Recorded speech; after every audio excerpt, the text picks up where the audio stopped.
बॉलीवुड का नाम सुनते ही आपके दिमाग में सबसे पहले आता है चमक, ग्लैमर, हंसते हुए चेहरे, लाखों की फैन फॉलोइंग और बेहिसाब पैसा। एक ऐसी दुनिया जहां पर हर कोई परफेक्ट दिखता है, सक्सेसफुल लगता है और हमेशा खुश नजर आता है। लेकिन दोस्तों, यही बॉलीवुड का वो हिस्सा है जो हमें दिखाया जाता है। तो इसके पीछे एक और दुनिया है जहाँ एक ऐसा अंधेरा है जिसे बहुत कम लोग देख पाते हैं और उससे भी कम लोग समझ पाते हैं। इस अंधेरे में छुपा है drugs mafia, power politics, ruthless competition और वो प्रेशर जो इंसान को अंदर ही अंदर तोड़ देता है। यहाँ सक्सेस सिर्फ टैलेंट से नहीं मिलती, बल्कि कनेक्शंस और कभी कभी साइलेंस की कीमत भी चुकानी पड़ती है। और इसी दबाव के बीच जन्म लेती है मेंटल हेल्थ की समस्याएं, डिप्रेशन, एंजाइटी और इमोशनल ब्रेकडाउन। अलग अलग शब्द हैं, लेकिन बॉलीवुड में अक्सर ये एक साथ एक कहानी का हिस्सा बन जाते हैं, जहाँ एक्सपेक्टेशंस का बोझ लगातार बढ़ता जाता है और फेलियर का डर हर दिन सताने लगे।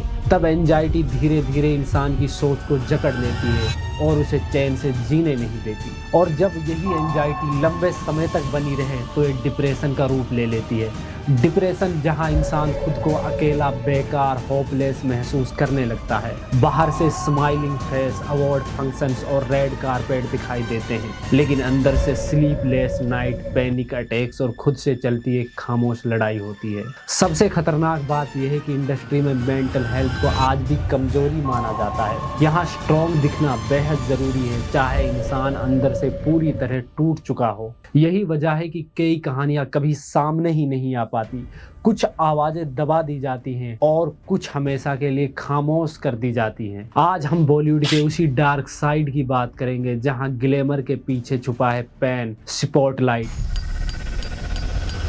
ये दुनिया अगर मिल भी जाए तो क्या है। बॉलीवुड सिर्फ एक इंटरटेनमेंट इंडस्ट्री नहीं है। यहाँ high risk, high money, power, पैसा और रेपुटेशन सब दांव पर लगा होता है। यह इंडस्ट्री अब कहानियों के पीछे नहीं बल्कि बॉक्स ऑफिस नंबर्स के पीछे भागने लगी है।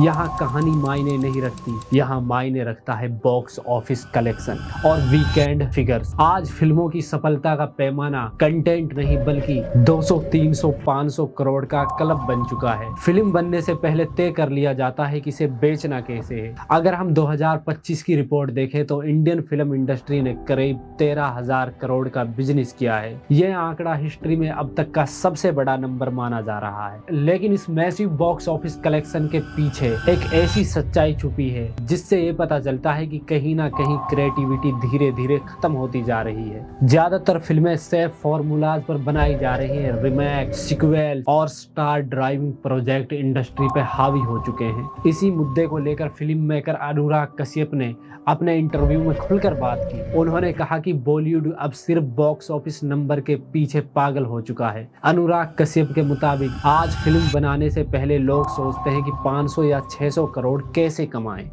ये चालू हुआ था गजनी से, ये फिल्म ने 100 करोड़ कमाए। 100 करोड़ वो ड्रामा जो चालू हुआ तो उससे जो है ना, अभी बाहर से लोग जब नए नए आते हैं इंडस्ट्री में, उनको लगता है कि ऐसे पैसे मिल जाएंगे।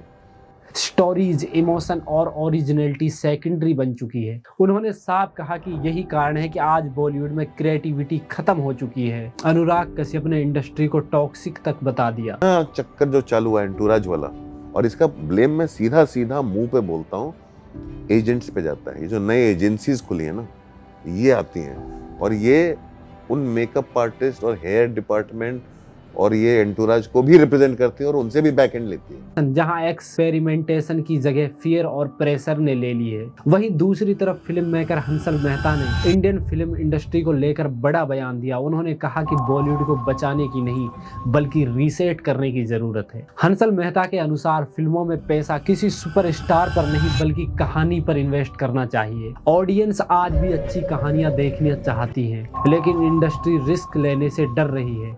नए राइटर्स, डायरेक्टर और नए टैलेंट को मौका नहीं दिया जा रहा। हंसल मेहता मानते हैं कि जब तक स्टोरी लाइन को सेंटर में नहीं लाया जाएगा तब तक बॉलीवुड का फ्यूचर खतरे में रहेगा। आज इंडस्ट्री शॉर्ट टर्म प्रॉफिट के लिए लॉन्ग टर्म डैमेज कर रही है। बॉक्स ऑफिस ऑब्सेशन धीरे धीरे सिनेमा की सॉइल को खत्म कर रहा है। अगर यही ट्रेंड चलता रहा तो बॉलीवुड सिर्फ नंबर की रेस बनकर रह जाएगा, जहां क्रिएटिविटी, इमोशंस और ओरिजिनलिटी सिर्फ वर्ड बनकर रह जाएंगे। दोस्तों, बॉलीवुड सिर्फ फिल्मों की दुनिया नहीं, यह एक पावर स्ट्रक्चर है जहां एक ऐसा पिरामिड है जहां ऊपर बैठे लोग पूरी तरह इंडस्ट्री को कंट्रोल करते हैं और नीचे खड़े लोग सिर्फ इंतजार करते हैं कि कब उन्हें मौका मिले। इस पिरामिड में नेपोटिज्म, कास्टिंग, कंट्रोल और प्रोडक्शन हाउस की ताकत साफ दिखाई देती है, जहां पावर एक जगह से दूसरी जगह शिफ्ट नहीं हो सकती बल्कि उन्हीं गिने चुने परिवारों में घूमती रहती है। जो लोग फेमस फिल्म फैमिली से बिलोंग करते हैं उनके लिए रास्ते पहले से ही खुले होते हैं। Big banner, strong PR, best script और टॉप डायरेक्टर के साथ लॉन्च किया जाता है। इनके लिए फेलियर भी एक फेस होता है, कैरियर खत्म होने की वजह नहीं।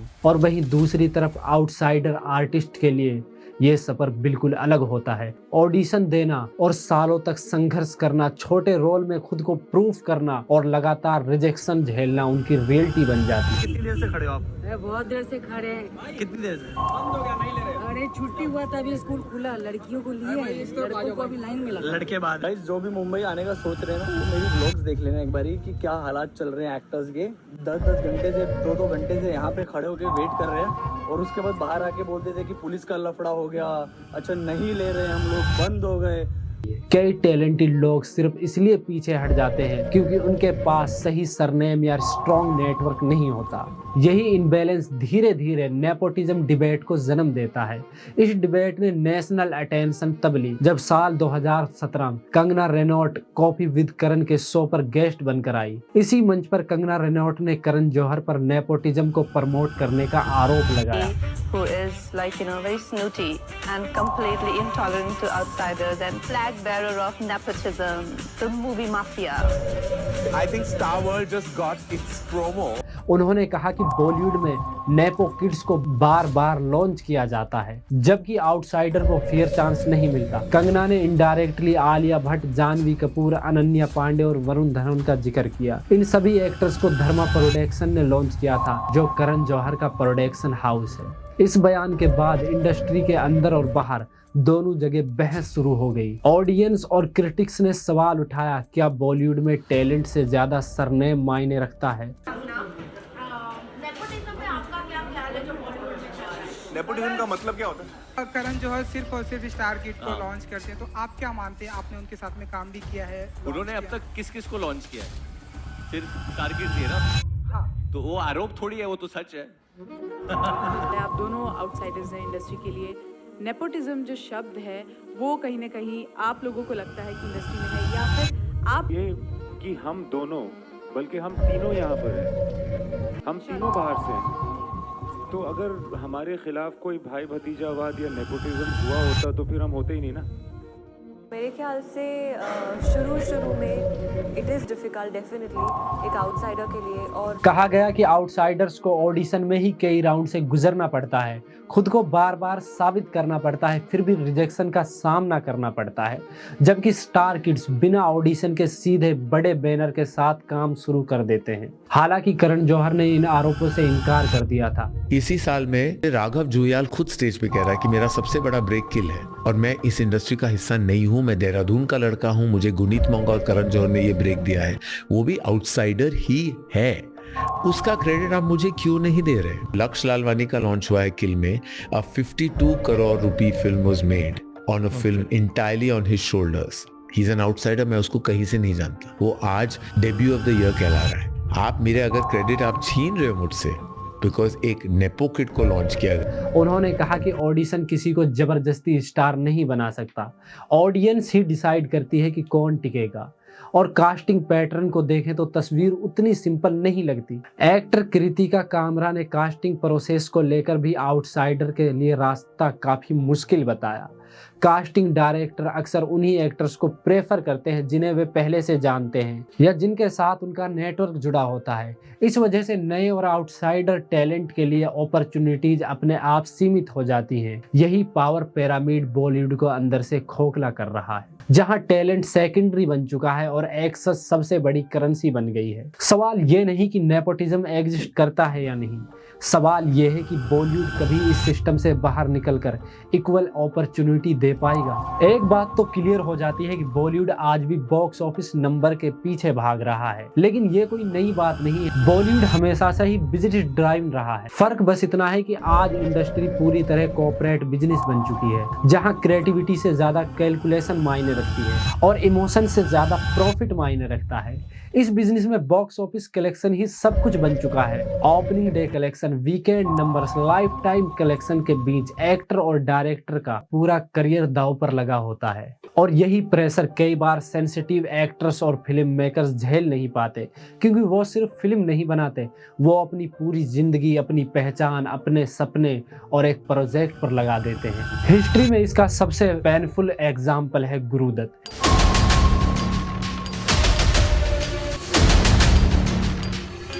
ये दुनिया अगर मिल भी जाए तो क्या है। एक ऐसा नाम जिसे इंडियन सिनेमा का जीनियस कहा जाता है, लेकिन अपने समय में वही इंसान इस इंडस्ट्री के प्रेशर और फेलियर से टूट गया था। मतलब के लिए अपने भाई को बेगाना बनाता है, दोस्त को दुश्मन बनाता है। मुझे शिकायत है उस तहजीब से, उस संस्कृति से जहां मुर्दों को पूजा जाता है। साल 1959 में गुरुदत्त ने अपनी सबसे एम्बिशियस फिल्म बनाई, कागज के फूल। जो कल आसमान पे थे आज पेट्रोल तक पहुंच गए। वक्त है मेहरबान, आरज़ू है जवान, फिक्र कल की करें, तुम फुर्सत कहाँ। माना जा रहा था कि ये उनकी जिंदगी की सबसे बेहतरीन फिल्म होगी। यह फिल्म सिर्फ कहानी नहीं बल्कि गुरुदत्त की खुद की इमोशनल ऑटोबायोग्राफी थी। एक डायरेक्टर की कहानी जो फेम, अकेलापन, क्रिएटिव फ्रस्ट्रेशन से जूझ रहा था। गुरुदत्त को इस प्रोजेक्ट से बहुत उम्मीदें थी। उन्होंने अपना पैसा, अपना नाम, अपनी क्रिएटिविटी सब कुछ झोंक दिया, लेकिन जब फिल्म रिलीज हुई तो बॉक्स ऑफिस पर बुरी तरह फेल साबित हुई। क्रिटिक्स की तरफ से नेगेटिव रिस्पॉन्स मिला, ऑडियंस ने फिल्म्स को नकार दिया और इसे फ्लॉप घोषित कर दिया गया। इस एक फेलियर ने गुरुदत्त को अंदर से तोड़ दिया और एक गहरे डिप्रेशन में चले गए। जिस फिल्म को वो अपनी लाइफ का बेस्ट वर्क मानते थे, वे फिल्म उनकी सबसे बड़ी हार बन गई। और यही वजह थी कि 10 अक्टूबर 1964 को एक बेहतरीन एक्टर, विजनरी डायरेक्टर ने सुसाइड कर लिया।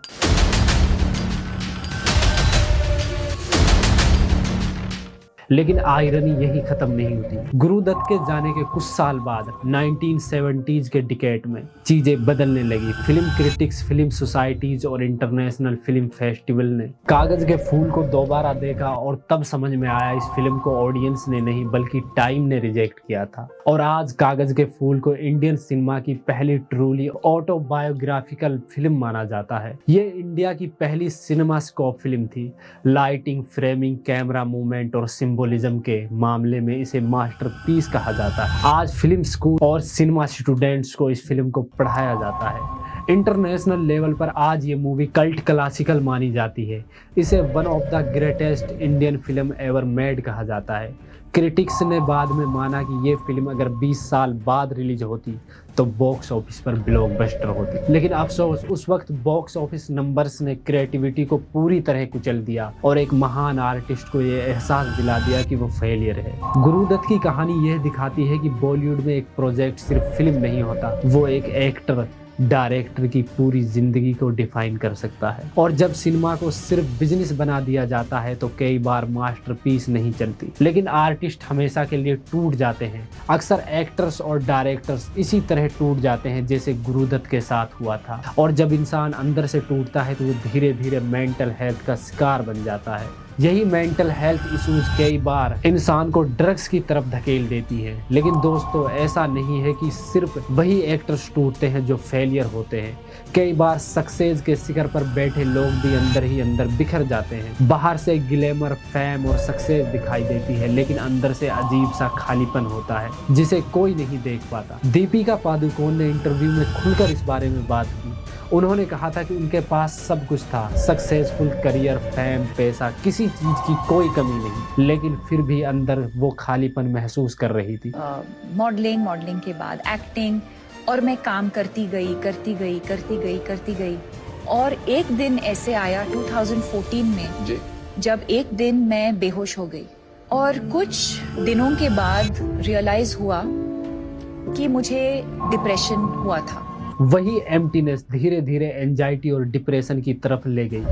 दीपिका ने माना कि वो दौर उनकी जिंदगी का सबसे पेनफुल फेज था। इसी तरह फेमस रैपर हनी सिंह ने अपनी मेंटल हेल्थ स्ट्रगल के बारे में बताया। उन्होंने कहा कि वो बायोपोलर डिसऑर्डर से जूझ रहे थे। हनी सिंह ने कहा कि ये एक इस तरह का डिप्रेशन था जिससे गुजरना किसी नर्क से कम नहीं लगता था। काफी गाने थे, एक पंजाबी फिल्म कर रहा था, तो उसके बीच में सब कुछ एकदम मेरा ब्रेकडाउन हुआ और मेरा दिमाग काम करना बंद कर गया और मुझे समझ में नहीं आ रहा था ये सिम्टम्स जो हैं ये क्या हैं। उन्होंने बताया कि उस समय वो खुद को पहचान नहीं पाते थे। ये स्ट्रगल सिर्फ एक या दो लोगों का नहीं है।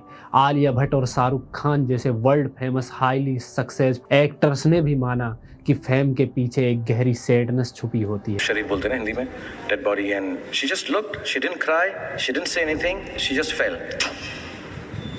And she hit her head on the ground.